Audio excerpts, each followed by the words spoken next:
Hi guys, Kone Academy of Jiu-Jitsu here in London. Today I'm joined with my black belt, James Gregory. Hi guys. What are we talking about today?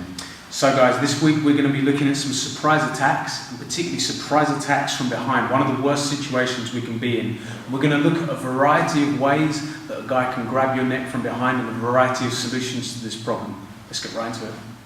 Okay guys, so we're going to look at our first situation, which is just going to be a straight single arm choke attack from behind. Let's have a little look at the technique first of all, how it breaks down, and then we'll talk about some of the key points.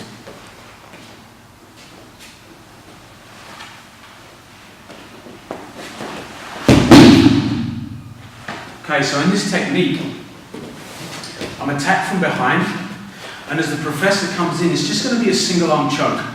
My first thing is to have good reflex, primarily at my neck and my connection to this arm. What I want to try and avoid as much as possible is being pulled back. We'll look at some examples of if that happens later, but let's just say we can avoid that by being strong in the neck, strong in our connection here. The next most important thing is what we do with our posture and with our base to avoid being pulled back.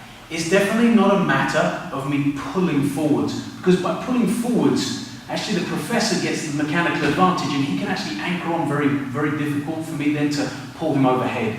So my actual reaction needs to come from my hips and lowering my base. If I haven't got a good base already, I might step out a little bit, but if I'm already in a good base, I will just use the hips. So as he comes in, connect, and now I drive my hips back to lower into the base.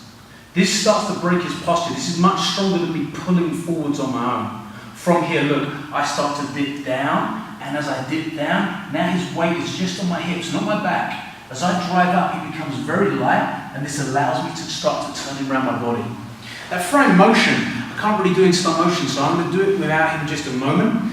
As I come down here, I'm driving my hips in. As I start to drive my hips round, now I'm going to turn away a little bit, look away, pivot my body, and this should bring the assailant over your hip a little bit. So we'll do that one time. I'm here, neck clenched, arms clenched, hip drives, good base. Look, I bring myself forward, I start to lift from the hip, and I turn. Once I turn, I'm going to stabilize the shoulder and I'm going to put my knee into position. I want to keep his arm away from the body, but before I attack any further, I want to make sure I'm controlling the situation enough and I can have some amount of situational awareness. So we like the knee right from this position. I can check one arm by pinning it to my chest, check the other hand here, and now I can start to look, making sure I rotate fully and get full peripheral awareness before I continue. We could finish with a strike. If it's a one-on-one and I want to restrain the guy, I could finish with an arm lock. But most important is that awareness first of all. What would you like to add? I would say that if we're in this position and I get grabbed from behind, what a lot of people don't understand in this position is there are two options that are really going to happen here, as Coach James talked about. One is to do nothing and just maybe hold me here. The second one is to squeeze my neck. And there is a third, which is to pull me backwards here. One thing I would say is just keep your hand here for a second and swap legs. Does that feel comfy? No, not. That's not good. So I always know the arm that's around my neck, the same leg is going to be nearby. It can never be the opposite way. Because if he does the opposite way, that means I literally just turn and face him. Very simple. The other thing to bear in mind is that when he's here, that when I hold initially, that I close everything and I make, you cannot see what's happening, but I make a back expansion like this, not an upper body bend. It goes here and I'm not bending too much. The connection of the hip, the elbow and the chest expansion begin to make that move happen. We want to talk about guys that are rigid as well. Those that are rigid in that position that you cannot throw forward. Absolutely, yeah. So if the guy is very strong and very stable, I need to get into a position where I can actually start to take his balance.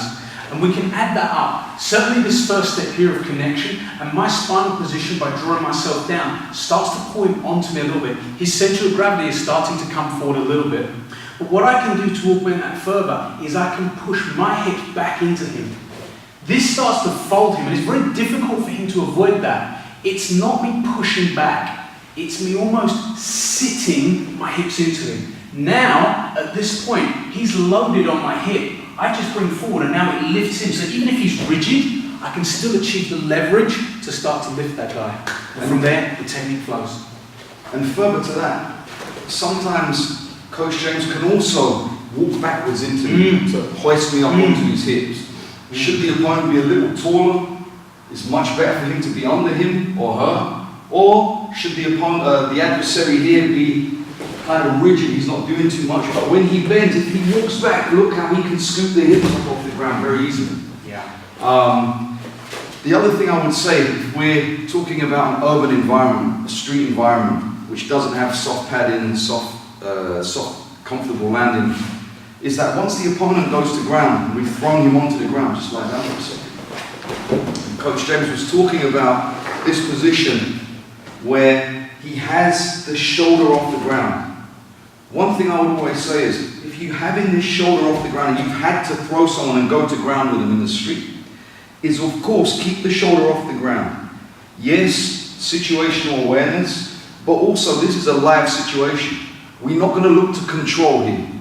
We could look to strike, stamp on the head maybe, if the ramifications dictated that. But more than that, this arm is really important. And compliance and control is super important. So once we go here, sometimes maybe I'm going to put the knee on his jaw this way, which will not allow him to grab his belt. It could allow him to reach to the belt, but more than likely he'll want to push this off. So then I can take control of both arms. It's the main objective in this position. Control the situation, neutralize the threat, control the situation.